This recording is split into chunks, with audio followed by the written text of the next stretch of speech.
Kogarashi was a broke loser who was cursed with the ability to see ghosts. However, everything changes when he moves in with a ghost girl and uses his powers to clap her till she ascends to heaven. It all began after Kogarashi moved into the Yuraji Inn, a place rumored to be haunted by the ghost of a student who died there many years ago. Kogarashi wasn't bothered about the ghost because he'd learned to exorcise ghosts as a psychic by going full Saitama on them. While soaking in the bath that evening, he sensed the ghost, and when a light breeze blew the steam away, he realized that the ghost was a girl. That's what I'm talking about. Seeing her and in the same bath as him caused him to freak out. The girl was also freaked out when she realized he could see her.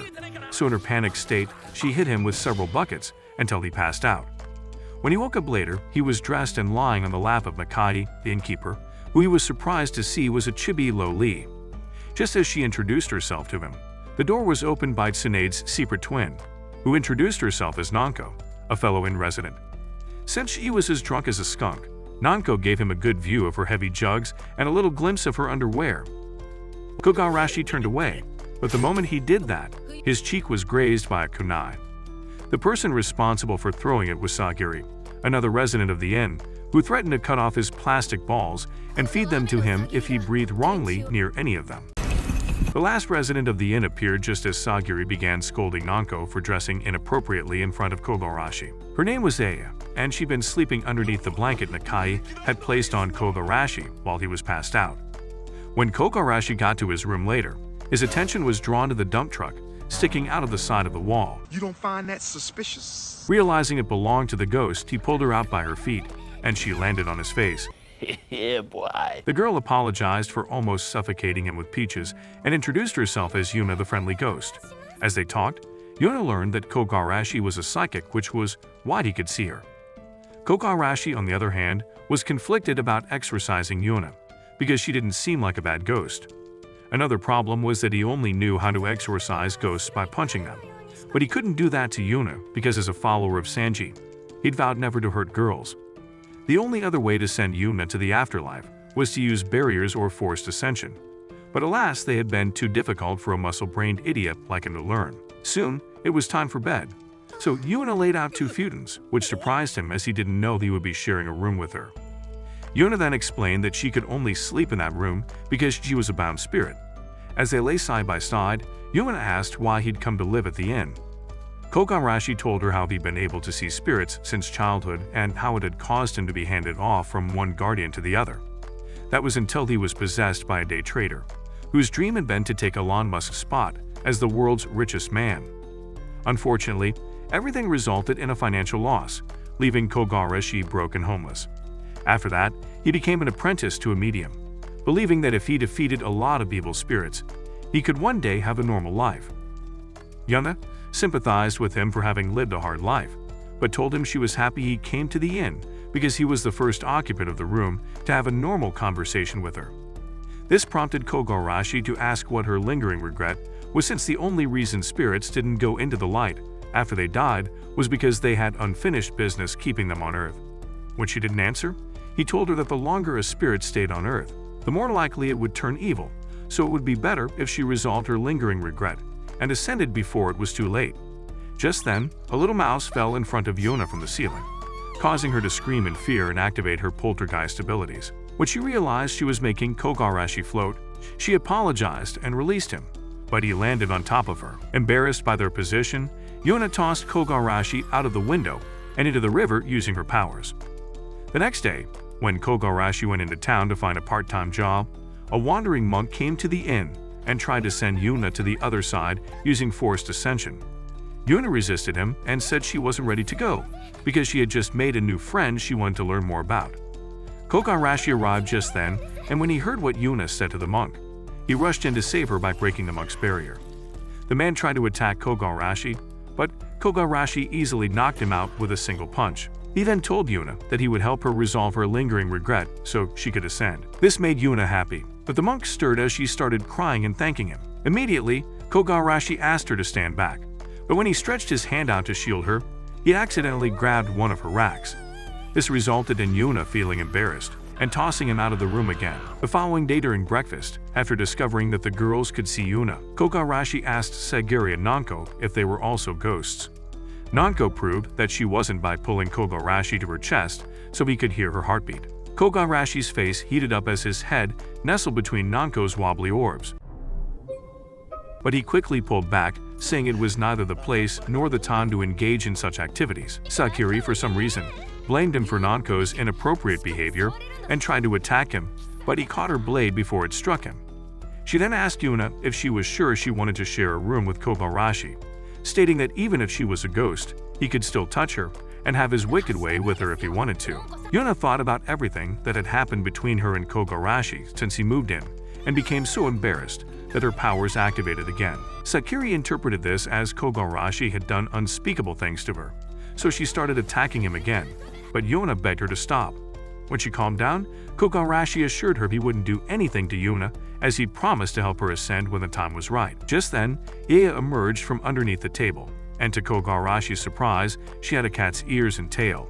Yuna asked Aya to put them away, but she refused, saying she didn't have to hide them because Kogarashi was a psychic. The next moment, Nakati showed up, and when she didn't react to seeing Aya's appearance, Kogarashi deduced that there was more to everyone at that inn than meets the eye. Nakati saw the realization on his face and decided to explain things to him, but a loud voice interrupted her before she could do so.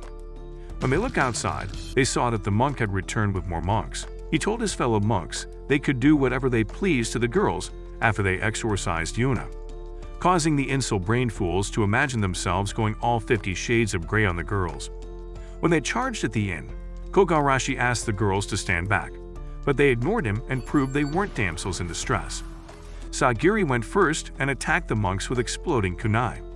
Yuna then explained that Sakura was a demon slayer, demon-slaying ninja, and all her weapons had spirit energy flowing through them. Kogarashi was still trying to digest that information when Nanko walked into the midst of the monks and used one of them as a bowling ball to knock the others down. Once again, Yuna offered commentary and explained that Nanko was an ober and a descendant of Shutendujin. Next was Aida, and she had a giant cat that she instructed to play with the monks to its heart's content. According to Yuna, the big cat was a god, and it possessed Aya, so they always worked together. Last but not least was Nakati, and she released glowing balls of light that disappeared into the bodies of the monks. Almost immediately, each one of the monks received calls telling them something that made them happy. After that, they all thanked Nakati and left, which confused Kogarashi.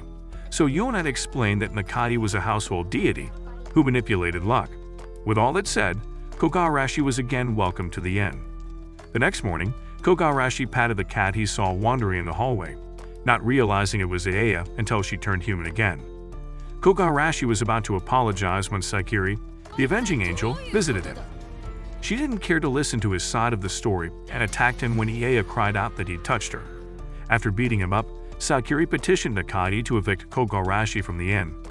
Per the inn's rules, they held a ping-pong match where the loser had to do whatever the winner asked. Yuman and Kogarashi were on the same team while Sakura and Aya were on the other team. Kogarashi wasn't hyped about playing ping-pong and voiced his dislike for it, but agreed to play because of Yuna. When the game began, Aya used her pawn to serve, and to everyone's surprise, Kogarashi returned the serve like a pro. It so happened that he'd once been possessed by the ghost of a ping-pong coach who put him through tough training, making him hate the game. Realizing they were at a disadvantage, Sakura brought out the big gun. She activated her Cage Bunshin no Jutsu, which allowed her to serve multiple balls simultaneously. Yuna then turned the tide of the game when she activated her powers by thinking of something embarrassing. However, at some point in the game, she became accustomed to remembering embarrassing moments, so her powers stopped working. Because of this, they started losing the game, so she asked Kogarashi to look at thighs, and once he did, her subscription was renewed. Her embarrassment was so great that she caused everyone in the room to float. But it was good because it pushed Sagiri's ball out and secured her team's victory. Sakura wasn't pleased that she lost, but promised never to try and kick Kogarashi out of the inn again. However, she warned him that she wouldn't hesitate to turn him into an eunuch if he attempted to put moods on them. Kogarashi assured her that nothing would happen, but when he wanted to help them move tables, he tripped over a ball and fell on top of her and Aya. The worst part is that his hands coincidentally found their way onto the girl's plots, and boy did he get a good squeeze or two before apologizing and getting beaten. About a week later, Yuna awoke to discover that Kogarashi was gone, worried that he'd left because she wouldn't let him smash. She went to ask Nakati if she'd seen him. Nakani informed her that he'd gone to school for the entrance ceremony. At the same time, Kogarashi stood before the gates to his new school, ecstatic that he no longer had to worry about ghosts ruining his school experience. However, he started having a rethink when Yuna showed up to congratulate him for getting into high school. Later in class, he befriended a boy named Hyodo, who told him that their class was lucky to have Miyazaki, the school's sweetheart, in their class. While Hyodo bore him with unnecessary details about Miyazaki, Kogarashi noticed Yuna about to lift Miyazaki's skirt. Quickly, he rushed to stop her, but was too late and got labeled as a dirty pig, because Miyazaki assumed he was the culprit. Kogarashi swore he was innocent, but the damage had already been done. Yuna apologized for getting him in trouble and explained that she had raised Miyazaki's skirt because she was inspecting it. Her clothes were part of her body, and she could change their appearance by focusing on an image in her head. Kogarashi then opened his big mouth and pointed out that if her clothes were part of her body, then she was always. This caused Yuna to scream in surprise and accidentally make her clothes disappear. The next moment, everyone started floating, but Yuna quickly released them as the teacher entered the class. When the man saw the state of the class, he scolded them for being irresponsible and messing up the place. After they returned everything to normal, he asked them to introduce themselves once he called their names. When it was Kogarashi's turn, he announced that he was a spirit medium and said that everything that happened earlier was because of the ghost with him. Of course, no one believed him and they laughed, saying that he was making excuses so they would forget he was a shameless scumbag who got off by lifting girls' skirts. After school, Miyazaki approached Kogarashi and said she needed his help. She explained that strange things had been happening in her house lately, and she was sure a ghost was involved. Kogarashi happily agreed to help her with her problem and followed her home. When they arrived, Miss Hikai had mixed feelings about having Kogarashi in her room because of the skirt-lifting incident earlier. Her mind soon conjured up an image of Kogarashi as a wolf trying to have his way with her, and for some reason she blushed. Fortunately, her furry thoughts were interrupted by Kogarashi, who asked her to show him the things that went bump in the night. Miyazaki showed them her stuffed animals, and Kogarashi told her he would try exorcising them, but failed to mention he would do so by punching them. Miyazaki was angry that he beat up her beloved stuffed animals, so she punched him without thinking. Kogarashi praised her for hitting him and explained that he wasn't the Pope's exorcist, so he only knew how to perform an exorcism by punching. He then told her that none of her stuffed animals had a spirit inside them, so it was clear that someone was controlling them from somewhere. He then held up a stuffed bear for Yuna to look inside, but the bear's face morphed into something scary before she could. Yuna screamed, activating her powers so that everything went flying. When she got things under control, Miyazaki and Kogarashi fell on her bed. Miyazaki was enraged and embarrassed that Kogarashi was on top of her, so she kicked him out. That night, when Miyazaki was alone, she was attacked by her toys who tore off all her clothes and would have done God knows what if Kogarashi hadn't arrived. He mercilessly punched the animals and covered Miyazaki with his jacket before telling her they had to leave. He picked up Ted 2.0 and held him outside to locate the puppet master using the spirit line connecting them. After following the line, they arrived at a park and found a mysterious figure who threw a leaf at them. The leaf transformed into a monster which tried to attack them, but the One-Punch Man charged at it and destroyed it. He then turned his attention to the culprit, who begged him to spare his life before changing into a raccoon girl. The girl introduced herself as Koyuzu and explained that at a certain age, raccoons from her village leave him and blend into human society by transforming into human adults. However, she was bad at transforming. Because of that, she had been living in an abandoned temple. One day, she spotted Miyazaki and decided to observe her because she had large milkshakes. She believed that to fully transform into an adult female, she needed to observe Miyazaki's giant airbags so she could recreate them on her body. Unfortunately, she got spooked when Kogarashi showed up at Miyazaki's house, so she tried to fast-track everything by being forceful. Miyazaki felt sorry for Koyuzu and told her that she would let her observe her melons if it would help her. Koyuzu was so happy that she pulled Miyazaki's shirt open and gazed upon her glorious racks, not realizing that she was embarrassing the poor girl. Eventually, Yuna and Kogarashi took Koyuzu to live with them at the inn, since she didn't have a home and she was delighted. A few days later, Kogarashi learned that Sagiri attended the same school with him when she approached him and asked him to meet her on the roof. When he arrived, she told him she wanted to hire his services as a spirit medium to assist her in a demon hunting mission, and he agreed. That night, they met in the city, and she gave him some regular clothes to change into. Once he was dressed, she took him to a park that had been closed down, because there had been multiple incidents of a black fog attacking people. According to the reports, the fog only attacked couples and melted their clothes right off their bodies, leaving them as bare as the day they were born. As they walked around the park, Kogarashi pointed out that unless they acted like a couple, the creature wouldn't show, and proposed that they held hands. Upon hearing his suggestion, Sakura became uncomfortable, but Kogarashi assured her he wouldn't bite. The moment she linked arms with him, they were surrounded by the fog, and immediately their clothes started melting. Sakura leaped onto a light pole to see if she could spot the creature, but the fog was too thick to see anything. However, she knew she had to act fast because the fog still affected her clothes. On the ground, Kogarashi's spidey senses alerted him to where the creature was, so he used Kamehameha to blow the fog away, revealing an ugly spider. Immediately, Sakura descended on it, and when it tried to, she sliced and diced it into different pieces. This resulted in an explosion which sent Sakura flying, but Kogarashi caught her before she hit the ground. Unfortunately, the blast destroyed what was left of her clothes, so as she landed in his arms, there was a lot of unwanted skin-to-skin contact. Kogarashi apologized, but Sakura still stabbed him in the head with a kunai. Fortunately, he was unharmed. They then changed back into their regular clothes, and Sakura thanked Kogarashi for helping her with the mission. Some days later, Nakai left on a trip, and the inn's tenants were left to fend for themselves. On the first day of her trip, Aya served them cat food for breakfast and Nanko served chips and beer for dinner. On the second day, Yuna prepared a feast for them, but it tasted like battery acid because she'd mistaken cola for soy sauce and vinegar for cooking's sake.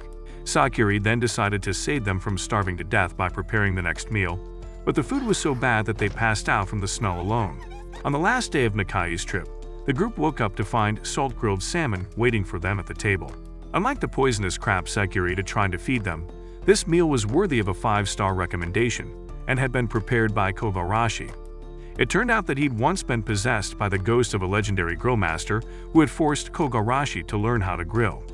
The girls praised Kogarashi for saving them, and as they celebrated him, Nakai returned home. However, after Aya ate the food, she followed Kogarashi around like a shadow. It didn't matter where he went or what he was doing, Aya was always there, and this continued for 2 days until Kogarashi confronted her about it. Aya didn't know how to express herself properly, but thanks to Yuna, he learned that she wanted him to grill more fish for her. Kogarashi grilled the fish and took it to her on the roof when it was ready. Aya then summoned the cat god who gave half of the fish, and after eating the fish, the cat snuggled against Kogarashi as a sign of affection. The following week at school, a curious Miyazaki bombarded Kogarashi with questions concerning Yuna. Since Yuna was a ghost and Miyazuki couldn't see her, Kogarashi suggested that Yuna communicate with Miyazaki by writing a book. This suggestion was gladly accepted by the two girls, who were happy to talk to one another. They kept chatting even during class, and Miyazaki asked Yuna many questions about her relationship with Kogarashi. Yuna told her that she and Kogarashi were roommates, causing the overly imaginative Miyazaki to picture the two in a very compromising position. She told Yuna it was inappropriate to share a room with a hot-blooded male like Kogarashi, who had a properly functioning drill. Still, Yuna assured her he was a gentleman. Still, Miyazaki insisted it was wrong, and said that unless Yuna was prepared to recreate the redo of Healer, she better kick Kogarashi out of her room. Just then, the teacher called on Miyazaki, asking her to read the next line aloud, but because she hadn't been paying attention, she didn't know where to read. This led to her being scolded by the teacher, who told her to stay back after school to put away materials. Since she was partly to blame for Miyazaki's punishment, Yuna joined her in the materials room after school and helped her. When they were finished, Miyazaki told Yuna she could touch and examine her clothes because she remembered that Yuna had been interested in her uniform before. Yuna thanked her and then went ahead and did the examination. When Yuna finished, she told Mizaki she could touch her face and make a mental picture of her appearance. While Miyazaki did this, they suddenly heard Kogarashi calling for them. Immediately, Miyazaki panicked. Unfortunately, she slipped on her skirt and fell on top of Yuna. When Kogarashi opened the door, he witnessed what seemed to be a live-action scissors movie. Later, when Yuna and Kogarashi arrived home, they ran into Nanko, who had just stepped out of the bathroom. While they were speaking to her, Ru, Nanko's editor, approached them and scolded Nanko for slacking off when she had a deadline to meet. Kogarashi was surprised to learn that Nanko was a mangaka, since he'd always assumed she was nothing but a freeloading drunkard. Since she was on a deadline crunch for her next release, and her assistant was sick, Nanko begged Kogarashi to help her finish her manuscript. Kogarashi agreed because he had nothing better to do and had once been possessed by the ghost of a manga artist. A few hours later, Nanko became stuck in an entanglement scene. She was having trouble drawing the scene where the main character was rough-handled by a guy, so she asked Kogarashi to help her. All he had to do was dress up and reenact the scene she was trying to draw with her. But Kogarashi was hesitant. The first few pictures Ru didn't cut, so Nanko told Kogarashi he had to be rough because that was how she liked it. That was all the motivation Kogarashi needed, and a few shots later, he matched Nanko's freak. They somehow ended up on the bed, but Rui kept taking shots as Nanko seemed into their impromptu role-playing. Eventually, they realized they had gotten sidetracked and returned to working on the manuscript. Sometime during the night, after Rui fell asleep, Kogarashi made Nanko a cup of coffee and asked why she became a mangaka. Nanko told him that like Sakiri, she was once a ninja, but after she got badly injured during a mission, she decided it was time to start living for herself. She then tried doing many things before settling on becoming a mangaka. After listening to her story, Kogarashi encouraged her to keep pushing. The manuscript was finished 2 hours later, so Rui took it with her and left poor Kogarashi in the hands of Nanko, who nearly suffocated him with her large oppai after she chugged down a can of beer. When the others walked in, Nanko released Kogarashi and as she asked the others to join her celebration. The next day, after everyone had left the inn for the day, Nakati got dressed in her school uniform and left. On her way, she spotted Kogarashi and Yuna coming back, but because she didn't want to be seen by them, she manipulated her luck. This caused Pumba's mindless cousin to rush towards Kogarashi and carry him away. Nakati then continued on her way, but got chased by an angry dog because bad luck always followed whenever she used good luck. Eventually, she arrived at school and went about her day as usual, and even had a chat with the principal who used to be her friend when he was a child. After school, Nakati and her friends went to an outdoor cafe, but 2 delinquent wannabes came to bug them. The girls refused to go with them, stating that they wanted nothing to do with cradle robbers, which pissed the guys off, so one of them kicked Nakati's tray. Not wanting her waffles to go to waste, Nakati manipulated her lucks so everything landed back in the tray. She then put the tray on the table to avoid further mishaps, but the idiots still tried to make the girls go with them. When one of them grabbed Nakati, she demanded that he take his filthy hands off her, but he refused, so she manipulated luck again. It was a misfortune this time, but she didn't know when or where it would strike. The next moment, Kogarashi pulled the guy's hand away and told him to beat it. Nakati panicked when she saw him, but he didn't notice because he was focused on the guys. After he gave them a beating, they ran off like the pair of cowards that they were. Nakati's friends thanked Kogarashi for being their knight in shining armor and invited him to eat with them to thank him.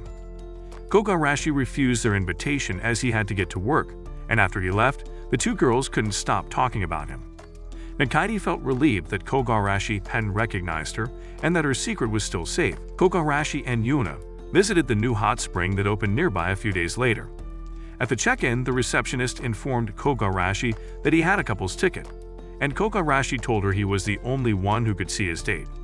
This made the receptionist and everyone who heard what he said assume he was missing a few screws in the head.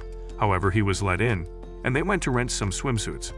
Yuna noticed a couple picking out swimsuits together and asked Kogarashi to pick one for her. Without looking, he pulled one off the rack, but the material was so small, it might as well have been a handkerchief.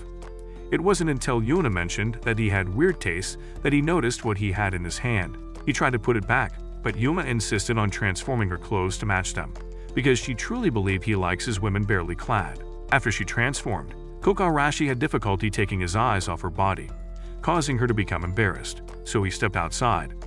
Eventually, she joined him outside in a different swimsuit, and Kogarashi decided they would do what couples do on a date. Unfortunately, no one believed he was on a date, as the story that his date was invincible didn't fly. So when he tried to order a couple's drink and ice cream, they refused to sell it to him. When they went to the photo booth, he was denied access because it was only for couples. The repeated embarrassment made Kogarashi feel like a failure, so Yuna tried to cheer him up by suggesting they go on the water slide. When they got to the top of the slide, Yuna went first, but the intense water pressure made her swimsuit top fall off. Yuna decided to float back up the slide, but she was pushed back by Kogarashi, who crashed into her on his way down the slide. When he realized that her bare chest was touching him directly, he tried to hide his reaction so that Yuna's embarrassment wouldn't multiply. When they hit the water, Yuna's powers activated and Kogarashi was sent flying. He later woke in the lounge, and Yuna apologized for almost sending him to the pearly gates. Kogarashi then looked at the clock and realized it was nearly time for the place to close, making him feel bad that he'd ruined the day. However, Yuna told him there was one place they could still visit, and to his surprise, it was the bathhouse. While they were in the water, Yuna thanked him for bringing her to the place, but said he'd been trying too hard to please her all day. Kogarashi wanted to deny it, but she cut him off and said the next time they visited, she hoped he'd be his usual idiot self. About a week later, as Yuna and Koyuzu were on their way home from Walmart, they were approached by a sus guy who had been trying to pick up girls the entire day but failed because his wrist game was weak. Believe it or not, the idiot told Yuna she would be his bride. Yuna said she couldn't be his bride because she was a bound ghost, but he said it didn't matter as it was proof that she was spiritually powerful. When he picked her up, Koyuzu demanded that he put Yuna down. She said Yuna was Kogarashi's bride and he had no right to come between them. Upon hearing this, the guy became intrigued and asked Koyuzu who Kogarashi was. Koyuzu replied that he was the man Yuna shared a room with, and added that they screwed like rabbits every night. This forced the image of Yuna and Kogarashi in a passionate embrace to pop into his head, so he called his retainer and told her they were leaving. Koyuzu tried to stop them, but Oboro, the retainer, destroyed her leaf before she could transform it, and would have split her head in two if Yuna hadn't begged her to spare Koyuzu's life. Oboro then opened a portal to their castle, and before they walked through it, she advised Ryuzu to tell Kogarashi to stay away. She stated that her master, Genshiro, was the black dragon god who ruled over Lake Ryuga, and he wouldn't lose to a human. That evening, as Kogarashi and Sakuri walked home, they spotted a crying Koyuzu, so they asked what happened, and she explained that the black dragon god had abducted Yuna. After listening to her, Kogarashi said he would bring Yuna back. Koyuzu then shrunk herself to the size of a chipmunk and insisted on going with him. Sakuri tried to dissuade them by telling them that even though Genshiro was a low-budget Kaido, he was still a god and would wipe the floor with them. Kogarashi said he didn't care, so she told him she was going with them. Meanwhile, at Genshiro's castle, he was having the time of his life playing dress-up with Yuna by using his powers to change her clothes. Yuna pointed out that she wasn't a life-sized Barbie doll, but the degenerate fool ignored her and continued swapping her outfits to suit his dirty desires. Fortunately, Oboro stepped in and smacked his head, after which she showed Yuna the materials she needed to study before the wedding ceremony. Yuna told her she wouldn't read them because she didn't intend to marry the dumb idiot, so Oboro asked if Kogarashi was the reason. Yuna said no and explained that her relationship with Kogarashi was like a parasitic one, with her being the parasite, because all she did was take from Kogarashi and cause him trouble. Oboro then advised Yuna to marry Genshiro because it was the best thing for Kogarashi. A few hours later, the extraction team arrived at Lake Ryuga, and Sakuri changed into a tight latex suit, leaving little to the imagination.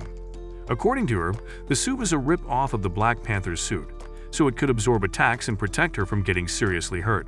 She then told Kogarashi that she would slip past the guards and get into the castle to save Yuna. Just then, one of the guards came to investigate because he heard voices. When he saw no one, he began walking away but stopped when he heard Koyuzu sneeze. Having no choice, Sakuri knocked him out, and after Kogarashi tied him up, she asked him to create a diversion so she could sneak into the castle. Kogarashi did as she asked by approaching the castle gates and calling Genshiro degrading names. The guards arrested him and brought him before Genshiro, who said he would make him pay for violating Yuna. Kogarashi told him he was a fool for wanting to marry a ghost. So Genshiro explained that for a black dragon it didn't matter if their spouse had a physical form, because as long as they were spiritually compatible, it was fine. He then asked Kogarashi how far he'd gone with Yuna, and Kogarashi told him that his ears would bleed if he told him all the spicy details. We must stay focused, brothers. Which pissed the dragon off. Meanwhile, Sakuri and Koyuzu found the room Yuna was being kept in, but their reunion was disturbed by Oboro, who attempted to donut Sakuri from behind. Fortunately, her suit did its job and protected her, but Oboro's punch had been so powerful that the suit ripped a little. Sakuri attacked Oboro in retaliation while Yuna helped Koyuzu escape because she knew the odds were against Sakuri. A few seconds later, Oboro took Sakuri down just like Yuna had known she would, and then took both girls to Genshiro. She told him that Sakuri also possessed much spiritual power and would make a good concubine for him. Upon seeing her, Genshiro approved because Sakuri possessed a hot body and a feisty attitude. After hearing this, Yuna pleaded with Genshiro to let her friends go, promising to marry him without any objections. When she started sobbing, Kogarashi got pissed and told Genshiro that he was so close to Yuna that they took baths together. Enraged by this revelation, Genshiro powered up and kicked Kogarashi out of the castle, causing him to slam into the cave roof and break his shackles. When he fell back down, he didn't move, making everyone believe he was dead. However, he suddenly got on his feet and told Genshiro that he would take them by force if he didn't let the girls go. Genshiro laughed at his threat, forgetting that Kogarashi was the MC and therefore had the plot god's blessings. He said he'd hold the wedding ceremony after Kogarashi was dead and boasted that his wedding night would be one he'd remember for centuries to come. Having heard enough of his BS, Kogarashi channeled his inner Goku and punched the fool out of the castle. Everyone was in disbelief at what they had just witnessed. So Kogarashi explained that he'd once been possessed by the ghost of an overpowered spirit medium. He'd been forced to become his student, but because of that he leveled up and became an S-ranked fighter. When he mentioned that the only thing he couldn't punch was a woman, Oboro decided to exploit that weakness. As she fought him, her clothes ripped and exposed her plots to him, causing Kogarashi to stop his attacks. Just as Oboro was about to deliver the final slash, Nanko caught her blade in her hand, surprising Oboro with her strength. Koyuzu and Iaya were also with her, and Koyuzu explained that she ran into them at the cave's entrance while fleeing Genshiro's guards. They had come because they received Sakuri's message. Kogarashi then proposed to Oboro that they settle everything without fighting, but said he'd be her opponent if she wished to continue fighting. Realizing that she could die if she went toe-to-toe with the man who beat her master, Oboro agreed to stand down. Kogarashi then explained his plan to her, and when Genshiro awoke later they executed it. Oboro told him that he'd vaporized Kogarashi after he punched him, and said that the girls were ascending because his love for them made them feel fulfilled. Genshiro doubted her words as he knew Sakuri was a human, but Oboro told him she'd been a ghost all along. Since he was as dumb as a bird, Genshiro believed her, not realizing that what he saw was an illusion Koyuzu created. After Yuna thanked Kogarashi for coming to save her, the group went home and was received by a happy Nakati who had been waiting for them. The next day, Kogarashi and Yuna awoke to find Oboro in Kogarashi's bed, so they demanded to know what she wanted. Oboro shocked them by saying she had come to be bred by Kogarashi because she wanted to bear a child that would grow to become a strong warrior. About 2 weeks later, Miyazaki came to the inn for a visit, but when she walked into the inn, she was greeted by the sight of Oboro straddling Kogarashi. Immediately, Kogarashi explained that the Nick Fury wannabe pounced on him while he was distracted. Oboro didn't even try to defend herself as she got up, and said Miyazaki killed the mood, after which she left. Just then, Koyuzu showed up, and when she saw Miyazaki, she leaped into her arms with joy as she began talking about how she'd missed her since they last saw each other. Yuma and Sakuri also came because they heard voices, so Kogarashi bid the girls farewell, saying he had to get to his part-time job. He also informed the girls that he wouldn't return until the next day, so they took Yuma to the dining room after he left. There, Yuma introduced all the residents to her and vice versa. Yuma and Koyuzu then begged Miyazaki to spend the night, saying they would have a sleepover party in Yuma's room, so she agreed. To thank them for letting her stay, she offered to help Nakati prepare dinner. When the meal was ready, everyone praised her cooking, and Iaya started clinging to her like she'd done with Kogarashi. Later, Yuna, Miyazaki, and Koyuzu retired to Yuna's room for the night, and after doing a few sleepover activities, they went to bed. At some point during the night, Miyazaki awoke and felt something heavy on top of her. It took her a while to realize that it was Yuna, but she quietly laid her down beside her. When she settled back to sleep, it suddenly occurred to her that the same way Yuna rolled on top of her was the same way she rolled on top of Kogarashi. The next moment, Kogarashi walked in and Miyazaki started panicking, as it would be her first time sharing a room with a guy.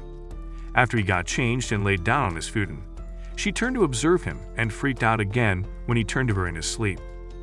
She then tried to get out from under her covers so Kogarashi wouldn't see her when he awoke, but a sleepy Yuna held her back. Before she could struggle against her, Yuna started groping her plots since she mistook her for Kogarashi in her drowsy state. The next moment, Kogarashi's hand accidentally pulled down Miyazaki's yukata, freeing her jugs from confinement. To make things worse, she fell on top of him with her chest resting on his face and tried to run away in embarrassment. But Kogarashi's hand pulled on her panties. As she lay there in embarrassment, Koyuzu opened her eyes, and when she saw Miyazaki's plots in front of her, she assumed she was dreaming. Because of this, she latched onto it, so when the poor girl tried to get away. But Kogarashi woke up at that moment, and Miyazaki decided not to pull her panties up so he wouldn't know she was awake. Aside from being on the verge of tears, Miyazaki also wondered if Kogarashi would try to take advantage of her. However, he surprised her by pulling the covers over her and Yuna before lying back on his futon. Suddenly, Oboro entered the room, confirmed that Kogarashi was there, and approached him. She then straddled him and stripped as she told him that she'd read in one of Nanko's books that guys like to bump uglies in a room full of sleeping people. At that point, Kogarashi knew Nanko's books had to be burned, but he focused on Oboro instead. On the other hand, Miyazaki was sure Kogarashi would give in to Oboro's temptation, but was surprised when he rejected her. He told Oboro that he didn't want to sleep with someone who he had no feelings for, and vice versa. Oboro accepted his rejection, but before she left, she told him she would wait until he had fallen hopelessly in love with her. A few weeks later, the class rep announced that the teachers had agreed to let them wear the swimsuits of their choice during the annual summer trip. Everyone was happy with this development, and Urara, Sakuri's fellow ninja, told her they would go shopping to buy swimsuits. Sakuri said she didn't have to go because she would wear her school-issued swimsuit, but Urara reminded her that she wasn't Wednesday Addams and needed to add a bit of color to her wardrobe. Having no choice, she agreed to go shopping with her but panicked when Urara insisted she invite Kogarashi. Sakuri protested, so Urara explained that she wanted him to come to observe the man who brought down a god with one punch, as he could become a threat later on. After school that day, Sakuri stood outside Kogarashi's door, practicing how she'd ask him to go shopping. Suddenly, the door opened and she panicked. So instead of telling Kogarashi the truth, she said she needed his help to catch a monster in the shopping district. The next day after school, Kogarashi met Urara and Sakuri outside and asked what type of monster they were hunting. Urara quickly deduced what was happening, so she told him they didn't have intel on it yet. Urara excitedly browsed swimsuits at the shopping district, prompting Kogarashi to question how that would help their search. Urara revealed it was a cover to keep the monster unaware, and surprisingly, Kogarashi believed her. After that, she and Sakuri picked swimsuits to try on. But Sakuri chose a swimsuit that resembled a prisoner's uniform. Of course, Urara pointed this out before storming off to find better swimsuit options for her friend. Sakuri then tried on a plain black swimsuit, which Kogarashi said looked good on her, but Urara said it was a new invention of ugly.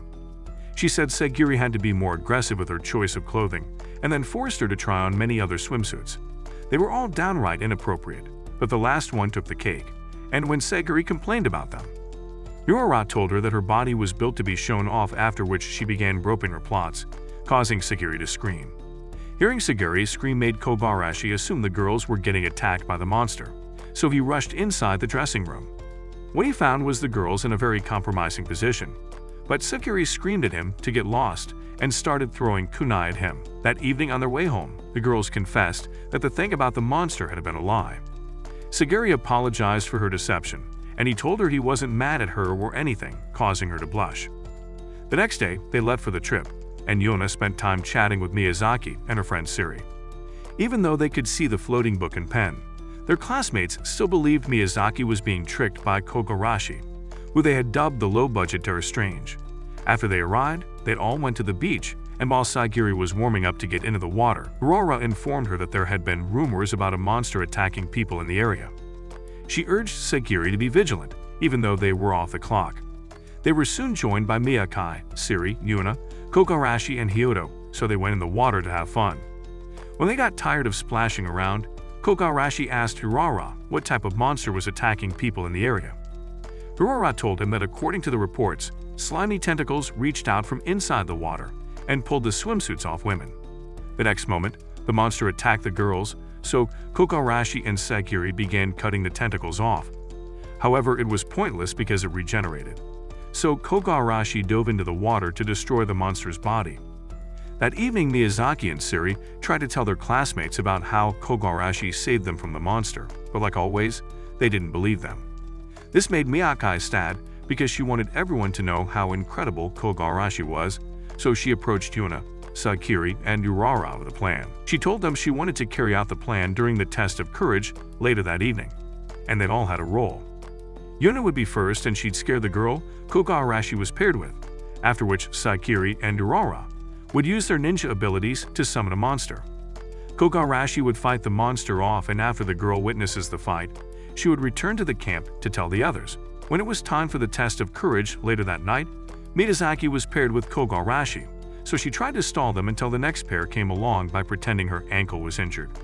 Unfortunately, it didn't work as Koga Arashi carried her on his back until they bumped into a scared Yuna, who despite being a ghost was afraid of the dark. The trio then sat down along the path, and when two girls walked past them, Miyazaki prayed Sakiri and Aurora's part of the plan would work. To her disappointment, it didn't, because the girls were fighting over Aurora's choice of monster. Eventually, both girls fell, and while Aurora landed on a tree branch, Sakiri's fall was cushioned by Koga Arashi's face. Before Sakiri could punish Koga Arashi for something that wasn't his fault, they heard some boys scream because a monster manifested before them. One of the boys had kicked a rock over in frustration that Koga Arashi was the one who got paired with Miyazaki. The rock had been used to seal the monster, but they released it after kicking it down. When the monster tried to devour the boys, Koga Arashi stepped in and put his arm in the monster's mouth. The monster attempted to bite Koga Arashi's arm off, but its fangs cracked because Koga Arashi was the true definition of man of steel. When the monster pulled away, Koga Arashi told the guys who released it to join him and apologized to the monster for disturbing its slumber. Koga Arashi told the monster he didn't wish to fight it, and after carefully observing him, the monster noted that Koga Arashi was stronger than the person who sealed him. This prompted him to say he was willing to be sealed again because he knew he would die if he fought Koga Arashi. After the monster returned to its resting place, Koga Arashi and the boys replaced the rock to reseal it. On the second day of their trip, they had a bonfire night, and Koga Arashi asked Yuna to dance with him during the cheek-to-cheek dance, which made her very happy. Days after they returned from their trip, everyone began preparing for the finals. While they studied, Yuna busied herself with preparing snacks for them. Oboro asked Koyuzu to help her create a love potion, and Nanko walked into the study room wearing a swimsuit. The swimsuit was so small that it struggled to remain in one piece. As if that wasn't distracting enough, this undercover MILF was licking a popsicle in a very suggestive manner, and even made happy noises when it started dripping down her chest. Koga Arashi tried to avoid looking at her, but Sakiri scolded her for behaving like a shameless called girl before kicking her out. At the same time, Koyuzu and Oboro offered to take the shaved ice Yuna, prepared for Koga Arashi and the others. After they left the kitchen, Koyuzu added the love potion to one of the plates and instructed Oboro to make eye contact with Koga Arashi after he ate it. On the way to the study room, Oboro bumped into Nanko, who tried to eat one of the shaved ice. Oboro told her not to, as Yuna had instructed her to give them to Koga Arashi and the girls, so she returned the plate. Oboro deduced that the plate with the potion in it had shifted when Nanko returned the plate she took, so after serving the shaved ice, she watched to see if anyone would act out of the ordinary. They didn't, so she concluded that the potion had been a dud. Not long after she left to tell Koyuzu this, Sakiri started feeling attracted to Koga Arashi. Oh, shit. She tried to fight the feeling, but it was no use, and before she could consider the consequences of her actions, she flipped him onto the floor. She held a kunai close to his neck, but removed it when she realized what she was doing. Koga Arashi asked if all was fine, and she responded by unbuttoning her shirt as she asked if he found her attractive. Koga Arashi stopped her before she could take her bra off and told her he found her very cute, causing her to tear up. A few seconds later, the potion's effects wore off and Sakiri became embarrassed about her actions, so she locked herself away in her room. A few weeks later, after finals, Sakiri and Ieo went home for summer while Koyuzu stayed with Miyazuki and Akaide went on a sponsored trip. This left Koga Arashi, Yuna, Oboro, and Nanko at the end. Nanko received a call about her manuscript and asked for their help, promising a trip to a private beach as a reward. When they arrived, Nanko had Koga Arashi apply sunscreen on her back and made happy noises as he did. After observing them for a while, Oboro asked Koga Arashi to put sunscreen on her, saying it was the fastest way to achieve skinship. After he put some on her back, she asked him to do the sample for her plots, but he refused, so she did it herself. Yuna wanted sunscreen too, but was too shy, so Nanko asked for her. Koga Arashi pointed out Yuna was a ghost and couldn't burn, but she insisted she could, so he applied it while Nanko provided sound effects. His momentary distraction accidentally made his hands slip and touch Yuna's milkers. Just as he was trying to apologize, he slipped on some oil and fell on top of Yuna, pulling her panties down as he did. Like all the other times, she'd been embarrassed. Yuna sent him flying with her powers. While in the air, he spotted a ghost standing by a cliff and wondered who she was. After he returned to the beach house, he told the girls about the ghost he had seen. So Nanko searched the web to see if she could find anything. From her research, she learned that a long time ago, a young girl who was being forced into a marriage of convenience decided to elope with her lover.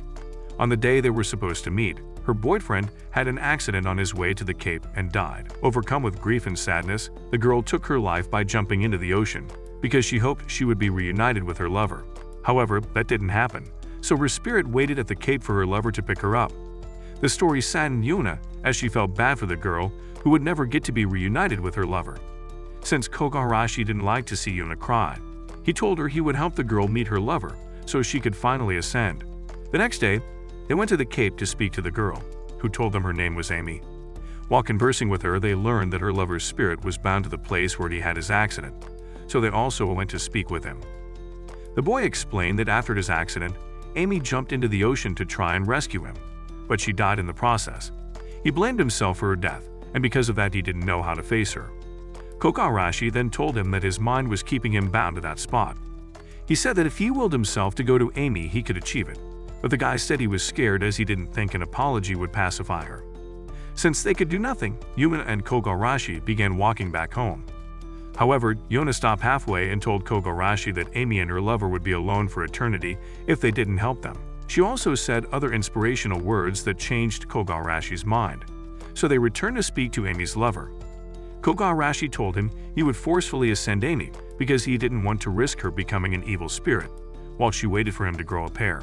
After expressing his thoughts, Kogarashi and Yuna started to walk away, but the boy couldn't move due to fear. He almost gave up until he remembered how happy Amy had been.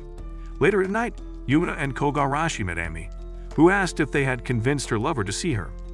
Kogarashi looked behind him, and that was when she saw her lover trying but failing to blend in with the trees. Eventually, he came out of hiding, and the two approached each other. But Amy started punching him when they got close to one another. Yuna felt they had made a mistake reuniting them, but her mind changed when the boy hugged Amy and apologized for being a coward. As they embraced, Amy sobbed with joy, and the boy promised never to leave her again. Just as they kissed, their spirits transformed into light and vanished. Yuna told Kogarashi she was happy the two lovebirds resolved their lingering regrets and moved on. This made Kogarashi say he had expected that he would have helped her resolve her lingering issues by now. He then asked her to tell him about her life before she did, and Yuna told him sadly that she couldn't remember it. All she knew was that she awoke in the inn one day and had lived there ever since. Kogarashi said he'd suspected she had no recollection of her past, because every ghost he'd encountered always wanted to tell him something about their lives, but she hadn't. Yuna told him she didn't care for her old memories because she liked the ones she had with everyone. The next morning, Kogarashi dreamed that Yuna was being exorcised because she had become an evil spirit. When he reached his hand out to grab her, he awoke and found himself groping Yuna's plot. As always, she sent him flying, but this time around, she tried to save him before he fell into the water. Still, he fell into the water, but Yuna kept reaching for him, so he did the same and together they came out of the water. Yuna apologized for always causing him trouble, but said she was always happy with how their mornings went. This made Kogarashi remember his promise, so he started splashing water on her, and as she returned the favor, he told himself he would keep that promise. That's it for today's video. But before you go, do you think Yuna will ascend or become an evil spirit? Let us know what you think in the comments. Thanks for sticking around. Don't forget to check out our channel to see if your favorite anime has been recapped.